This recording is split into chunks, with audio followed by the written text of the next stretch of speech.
Hello friends, today we are going to start 10th standard prose 3.5 The Alchemy of Nature. Alchemy म्हणजे किमया and the title of the prose is The Alchemy of Nature म्हणजे निसर्गाची किमया. To see a word in a grain of sand and a heaven in wildflower, hold infinity in the palm of your hand and eternity in an hour. William Blake.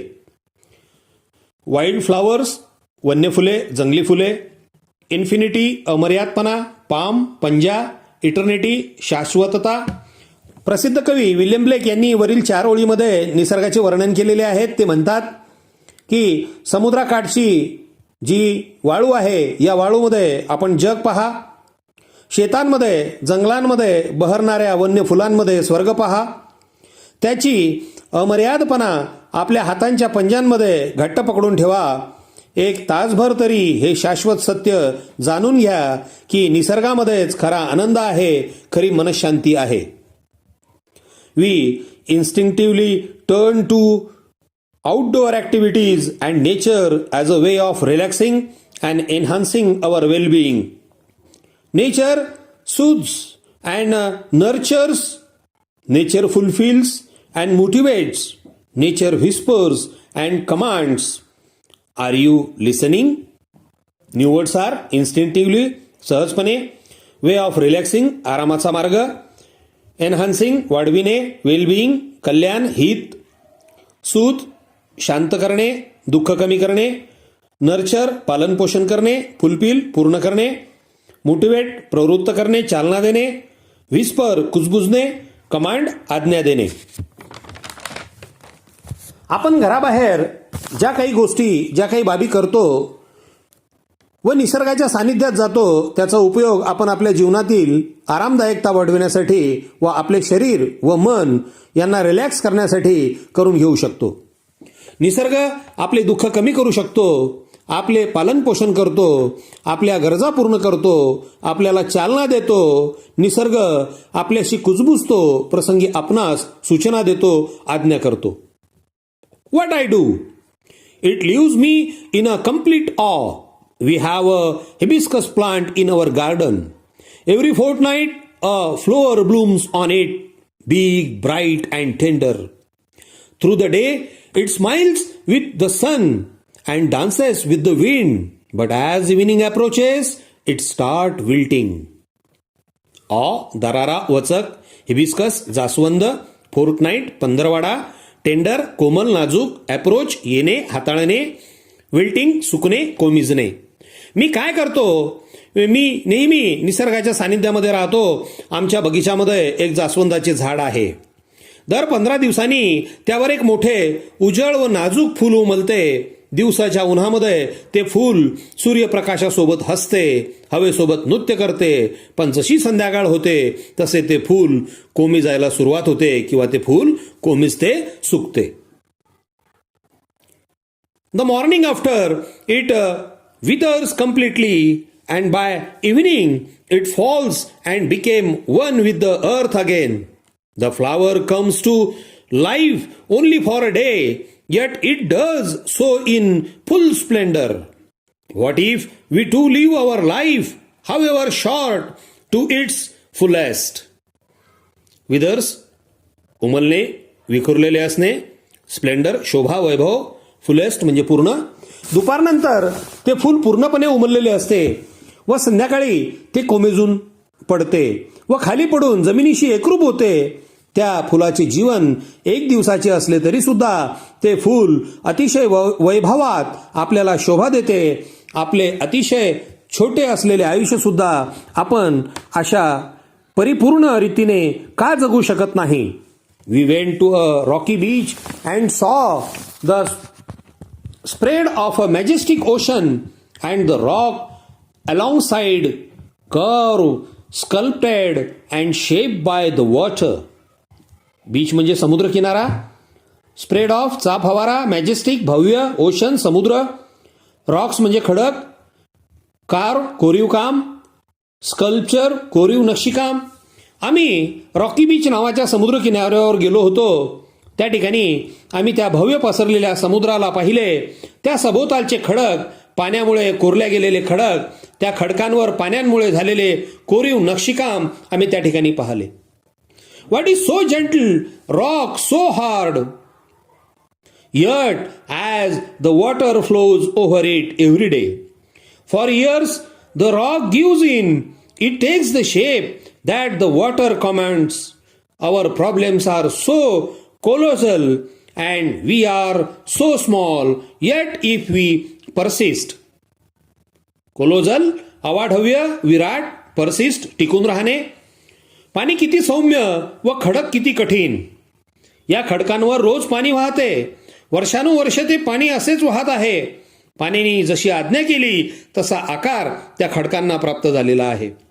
आपल्या आयुष्यातील समस्या सुद्धा अशाच अवाढव्य आहेत, तरी सुद्धा आपण टिकून राहतो. आपण टिकून राहिलं पाहिजे. वी सॉ small bits of grass peeping through the small cracks in a concrete pavement. It left us thinking, however impossible things may look, there is always an opening. Bits of grass, गवत, पीप म्हणजे डोकावणे. त्या खडकाच्या कडक भागामधून गवत डोकावताना आम्ही पाहिले. त्यांनी आम्हाला विचार करायला भाग पाडले. अशक्य दिसणाऱ्या गोष्टी, त्यात एक आशेचा किरण जरूर असतो. He saw a tree bare of all leaves in the cold winter months. We thoughts its chapter was over, but 3 months pass. Spring set in and the tree was back to its green majesty once again, full of leaves, flowers, birds and life. Bare of उजाड, chapter म्हणजे धडा, अध्याय, majesty भव्यता. थंडगार हिवाळ्यामध्ये पानझड झालेला एक वृक्ष आम्ही पाहिला. त्याच्या पानांची पानझड झाली होती. आम्हाला वाटले आता तो वाळला, त्याचा अध्याय संपला आहे. 3 महिने ओलांडल्यानंतर वसंत ऋतूचे आगमन झाले व त्या वृक्षाचे गतवैभव पुन्हा प्राप्त झाले. पुन्हा तो वृक्ष बहरदार पानांनी हिरवागार झाला, फुलांनी सुशोभित झाला. त्याला फुले फळे लागली. त्यावर पक्ष्यांनी किलबिलाट करायला सुरुवात केली. What if we too had the conviction that however difficult things are right now, it will not remain so forever. Remember, these too shall pass. Conviction, श्रद्धा, निश्चित मत. आपण सुद्धा आपल्या मनामध्ये श्रद्धा ठेवली पाहिजे की आपल्या जीवनामध्ये आज ज्या ठिकाणी कठीण बाबी आहेत, अडचणी आहेत, त्या जास्त काळ टिकून राहणार नाहीत. हा कठीण काळ सुद्धा निघून जाईल असे आपण आपले मत निश्चित केले पाहिजे. वी सॉ an army of ants lugging a fly which was at least 10 times the ant size. The ants organized themselves around the fly, lifted it on frail feelers and carried it to quite a distance. A fly, उडणारा कीटक. Logging, ओढणे. Organise, एकत्रित करणे. Lift, वर उचलणे. Frail म्हणजे नाजूक. आम्ही मुंग्यांचे सैन्य पाहिले. बऱ्याच मोठ्या संख्येत असलेल्या मुंग्या पाहिल्या. त्या मुंग्या त्यांच्यापेक्षा 10 पट मोठा असलेला एक उडणारा किडा ज्याला ओढत नेत होत्या, त्या मुंग्यांनी त्या किड्याभोवती एकत्रित येऊन एकत्रित प्रयत्न करून त्या किड्याला उचलले होते. अतिशय हडकुळ्या दिसणाऱ्या मुंग्या, पण त्यांनी त्यांच्यापेक्षा 10 पट मोठा असलेला किडा उचलून त्याला काही अंतरावर नेले होते किंवा त्या नेत होत्या. Their team work and perseverance were impressive. What if we too are consist. What if we too are consistent, organized, focus? Spider webs are delicate yet very strong. A rainbow colors the entire sky. Teamwork, एकत्रित कार्य. Perseverance, चिकाटी. Delicate, नाजूक. Spider webs, कोळ्याचे जाळे. त्या मुंग्यांचे एकत्रित काम व त्यांची चिकाटी प्रशंसनीय आहे. आपणही सातत्यपूर्ण काम करीत एकत्रितपणे आपल्या कार्यावर लक्ष केंद्रित करणे गरजेचे आहे. कोळ्याने विणलेले जाळे नाजूक असते तरी सुद्धा मजबूत असते. एक इंद्रधनुष्य संपूर्ण आकाशाला रंगीत करून टाकतो. Oyster take in a grain of sand. They open up with a pearl. Innumerable stars shine across the infinite sky. Clouds take new shapes with every passing moment. The wind makes trees dance with unhindered passion. Water without hint of ego changes its forms according to the delicates of the sun and the wind. Oyster, शिंपला, pearl, मोती, cloud, ढग, unhinder, बिनधास्त, ego, अहंकार, delicate, नाजूक. वाळूमध्ये आपणास शिंपले पाहाव्यास मिळतात. त्यांना उघडल्यानंतर त्या शिंपल्यांमधून मोती बाहेर पडतात. आकाशामध्ये असंख्य तारे चमकत असतात. वाहणाऱ्या हवेमुळे झाडे बिनधास्तपणे हलत असतात, नृत्य करीत असतात. पाणी कुठलाही अहंकार न बाळगता सूर्य व वाऱ्यासोबत आपले रूप बदलत असतो. When we see a caterpillar turn into a butterfly, a flower turn into a fruit, we experience the alchemy of nature. We touch it and became gold ourselves. Caterpillar, कोश, एक्सपिरियन्स, अनुभवणे, टच म्हणजे स्पर्श. जेव्हा आपण एखादा कोश बघतो, त्याचे फुलपाखरात रूपांतर झालेले पाहतो, फुलाचे फळामध्ये रूपांतर होताना पाहतो, आपण ही सर्व निसर्गाची किमया आपल्या डोळ्यांनी पाहतो, आपल्या डोळ्यांनी अनुभवत असतो.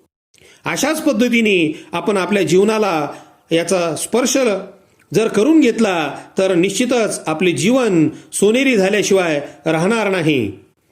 मित्रांनो, अशा प्रकारे द अल्केमी ऑफ नेचर या पाठाचे एक्सप्लेनेशन आपण या ठिकाणी संपवले आहे. पहिले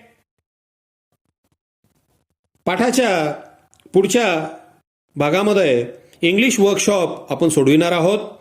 पुढील व्हिडिओ मिळवण्यासाठी लगेच माझ्या SR's इंग्लिश चॅनलला सबस्क्राईब करा.